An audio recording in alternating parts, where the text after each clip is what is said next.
Hai Dik-adik, kembali lagi dengan Kak Rina di online class 101. Kali ini kita akan belajar IPAS untuk kelas 4 dari buku Kurikulum Merdeka di bab 3, Gaya di Sekitar Kita. Kita akan bahas topik C, yaitu benda yang elastis di halaman 79 sampai dengan 85. Yuk di-subscribe dulu, klik loncengnya, like dan share juga ya. Gimana kabar adik-adik hari ini? Semoga semuanya dalam keadaan sehat. Nah, kita akan membahas topik C, yaitu benda yang elastis. Pertanyaan esensial yang akan terjawab di akhir pembelajaran kali ini adalah apa pengaruh gaya pegas terhadap benda, kemudian apa manfaat gaya pegas pada kehidupan sehari-hari. Ya, nah kemudian sekarang kita lihat di sini ada teman kita yang sedang berlatih panah. Nah, Banu dan Aga sedang belajar memanah. Saat Banu menarik busur anak panah, ia sedang menggunakan gaya pegas. Ya, nah busur panah terbuat dari benda yang elastis. Nah busur tuh ini ya. Kemudian busur tuh ini. Kemudian benda yang elastis artinya benda ini dapat mempertahankan bentuknya dan kembali menjadi bentuk semula setelah diberi gaya. Ya, jadi lentur. Nah kemudian benda elastis akan menghasilkan gaya pegas. Sekarang kita bahas, ayo mencoba ya, mari mencoba ya. Apa yang dimaksud dengan benda elastis? Nah, kita cari tahu dengan melakukan eksperimen. Alatnya adalah pertama karet gelang, lalu ada selembar kertas. Usahakan gunakan kertas bekas saja ya. Lalu buku tugas untuk mencatat. Nah, percobaannya pertama dengan karet yang lentur. Ambil karet gelang, tarik karet dan cobalah sepanjang apa kalian bisa menarik karet tersebut tanpa membuatnya putus.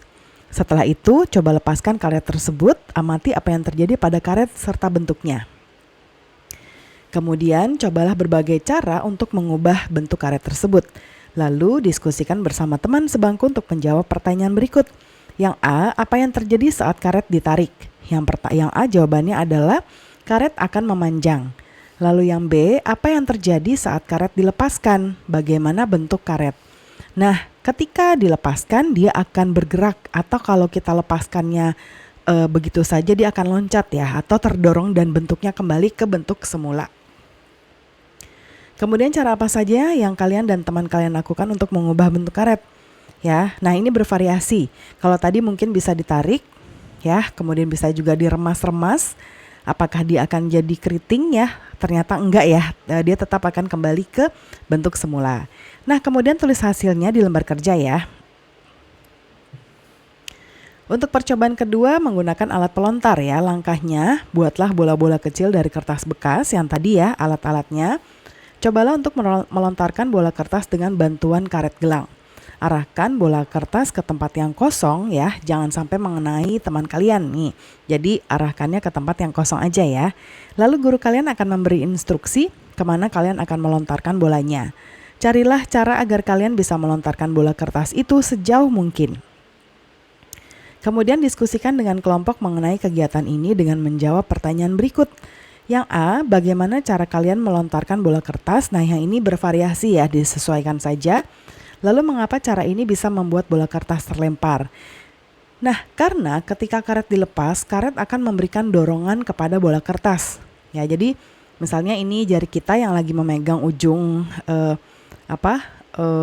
karet, lalu jari kita yang satu lagi itu memegang ujungnya ini, tapi kertasnya disematkan di sini.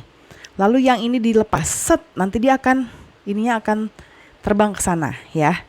Nah, makin jauh kita menarik dia ke belakang, makin jauh pula bola kertas yang akan terlempar. Nah, kemudian sekarang kita yang C ya. Cara apa saja yang kalian dan teman kalian lakukan untuk melemparkan bola kertas sejauh mungkin? Nah, kalau ini bervariasi juga, mungkin menarik lebih panjang atau membuat bola semakin kecil. Lalu, gaya apa yang kalian amati dan rasakan saat melakukan percobaan 1 dan 2? Nah, gaya yang kita rasakan adalah gaya tarik, yaitu saat kita menarik karet ya. Dan gaya dorong ketika karetnya dilepaskan. Ya, ini gaya tariknya ke sana, gaya dorongnya ke sini ya. Nah, kemudian lakukan bersama. Setelah melakukan percobaan 1 dan 2, bersiaplah untuk membagi hasil diskusi serta solusi dengan kelompok lainnya. Gunakan sikap yang baik saat menyimak pendapat dari teman kalian ya. Sekarang kita refleksikan dulu mengapa benda elastis bisa menghasilkan gaya. Saat kembali ke bentuk semula, ini semula ya.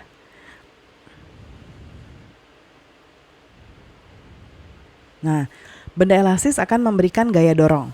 Yang dua, apa pengaruh gaya pegas terhadap gerak benda? Nah, dia bisa membuat benda diam menjadi bergerak. Yang ketiga, apakah kalian tahu contoh benda elastis selain karet? Apa kegunaan bendanya? Nah, ini juga bervariasi. Namun untuk benda elastis selain karet itu bisa juga seperti kaos ya, baju kaos kita. Itu juga ada yang elastis, namun tidak seelastis karet memang ya. Kemudian mungkin kalau benda elastis lainnya bisa adik-adik nanti cari di lingkungan sekitar ya. Kemudian kita akan belajar lebih lanjut, benda pegas banyak ditemukan pada benda-benda di sekitar kita. Pernahkah kalian menggunakan pulpen mekanik? Nah, pada pulpen ini kita bisa mengeluarkan dan memasukkan ujung tintanya dengan menekan tombol yang disediakan. Pulpen TP ini menggunakan per ya di dalamnya. Per adalah benda elastis selain karet dan banyak digunakan dalam benda pegas. Nah, jadi salah satunya adalah per. Per itu yang bentuknya kayak gini. Ya, biasanya dari besi. Kemudian pegas juga banyak dipakai di alat timbangan. Ya, umumnya dipakai oleh petani atau nelayan untuk menimbang. Bentuknya kecil sehingga praktis dan mudah dibawa. Nah, apakah kalian pernah melihatnya? Nah, per ini juga digunakan dalam kasur ya. Model kasur seperti ini dinamakan kasur per atau kita sebut spring bed. Nah, kendaraan bermotor juga ada yang menambahkan per seperti ini. Ya, fungsinya supaya untuk suspensi atau biasa disebut shock breaker supaya supaya empuk gitu ya, dudukannya tuh empuk.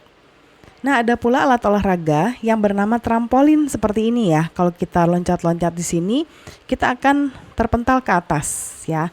Nah, alat ini menggunakan kain yang tebal di sini ya dan kuat sehingga perdis dan serta perdis kelilingnya.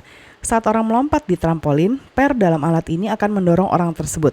Akibatnya orang ini akan memantul tinggi. Semakin keras lompatan kita, jadi semakin kita lompat keras, kita akan terpental lebih jauh atau lebih tinggi. Nah, ada memilih tantangan ya.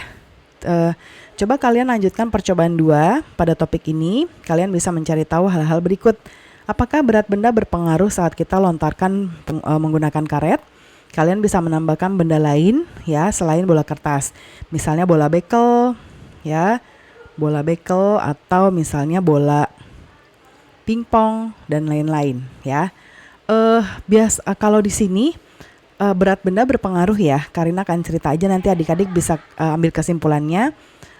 Akan berpengaruh berat benda. Semakin berat bendanya, dia tidak akan terpental terlalu jauh ya dibandingkan dengan benda yang lebih ringan. Lalu apakah penambahan jumlah karet dapat membuat benda terlontar lebih jauh? Iya, ya. Jadi banyaknya jumlah karet akan lebih membuat kekuatan lompatnya lebih jauh ya. Nah, sekarang apa yang sudah aku pelajari? Yang pertama, benda elastis adalah benda yang lentur. Benda ini dapat mempertahankan bentuknya dan kembali menjadi bentuk semula. Yang kedua, gaya pegas ada pada benda elastis. Lalu, benda elastis akan memanjang jika diberi gaya tarik. Jika dilepaskan, maka benda ini akan memberikan dorongan. Yang keempat, gaya pegas bisa membuat benda diam menjadi bergerak. Lalu yang kelima, gaya pegas dipakai pada benda seperti timbangan, busur panah, alat pelontar, jok sepeda, dan lain sebagainya. Kemudian, di sini pembelajaran kita sudah selesai ya adik-adik. Semoga pembelajaran kita kali ini bisa bermanfaat. Jangan lupa di subscribe, klik loncengnya, like, dan share juga. Terima kasih sudah menonton sampai akhir. Mohon dimaafkan apabila ada kesalahan dalam perkataan maupun dalam materi yang diberikan. Sampai jumpa di pembelajaran berikutnya.